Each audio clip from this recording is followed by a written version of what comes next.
How to deposit check on RBC Royal Bank of Canada. Let's get started. First, open the RBC mobile app on your device and log into your account. Once you are logged in, at the bottom of the screen you will see 5 options. Tap on the fourth one which says Move Money. Then you will be taken to the Move Money page. There you will see the option of Deposit a Check. Click on that.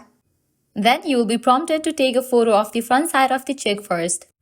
Align the check within the frame and take a clear photo. Once you are happy with the photo, tap Use Photo.